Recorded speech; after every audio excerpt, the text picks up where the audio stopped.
You've always said that regardless of how this plays out, you're going to support whatever decision coaches make and, support VA like he supported you. Is that being put to the test now? Yeah, that hasn't changed. How Yeah. disappointed were you to hear that you weren't going to start this week? Yeah, obviously disappointed. Yeah, but I think at the end of the day, um, this game is about winning, and we're not doing that. And the great thing about quarterback is that you're the first one to get all the credit and the first one to receive all the blame. So I accept both of those responsibilities, and I understand why they're going to make a change. It's disappointing for sure. It doesn't make it any less disappointing, but definitely part of it. When you look at the touchdown to interception ratio, probably doesn't do justice to how well you're playing. Like there's a lot of good that's also happening besides just those two stats. Is it at a moment like this? Is it something that you really need to focus on and remember that you are doing some good things out there? Yeah, I mean that's how I feel. Like I was telling you guys every week that I felt like I was getting better. I still feel that way.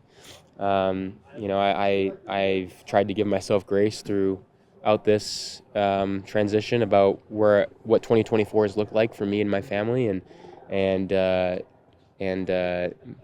sometimes when you're inserted into a situation, they don't have that same perspective, and I don't blame them for that. So I understand the sense of urgency, obviously, with 1 week left and playoffs right around the corner, to try to get put yourself in any type of position to win.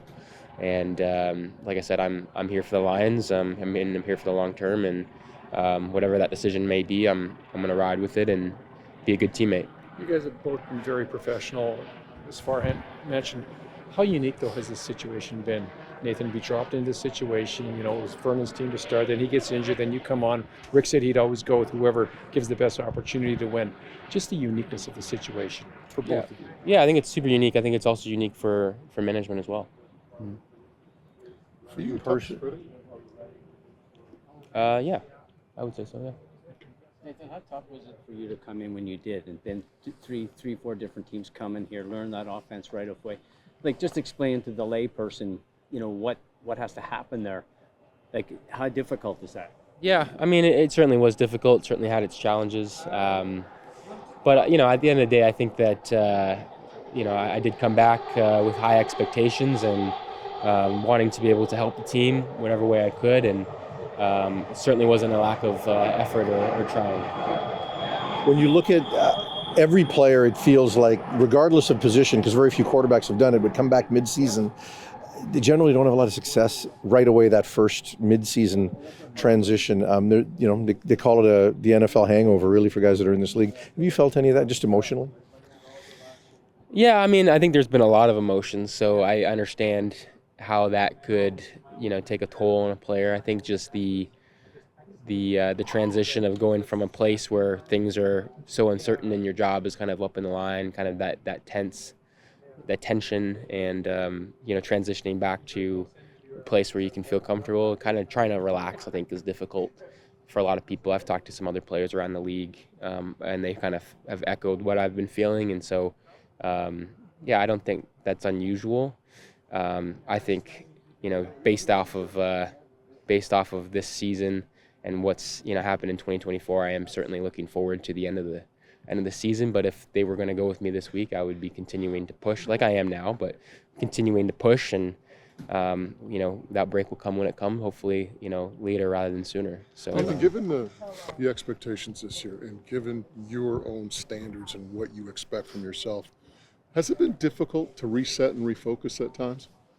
Yeah, for sure. I mean, you want to try to stay in the present the best you can and stay in the moment, but I think it's hard to ignore the success that I had and this team has had in previous years, and you want to be able to hold yourself to that expectation and that standard. But things have changed. That's not necessarily realistic, both me as a player and in the team, and certainly we know that what I'm capable of. But certainly have to make the most of the situation you have now. We've seen how hard you work, Nathan, week in and week out, day after day at practice. Do you think maybe, though, decompressing a little bit, stepping back, and just letting Vernon play this game will help you, will benefit you, just because you've been going so hard? I mean, I'm certainly going to not try to step on his toes. You know, I'm going to let him be the guy that he needs to be for this football team. But my preparation and the way that I approach things isn't going to change. That's the way that I've done it since I've gotten to this league and since I've been a professional, and I believe in that process. You mentioned that you still expect to be here long term. Does something like this ever make you waver in terms of long term commitment? Is when something like this goes on, it's significant. Yeah, I mean, I'm committed to the team as long as they are to me, and so as long as that's mutual, I have no problem saying things like that. Like I love it here. I love playing for these coaches.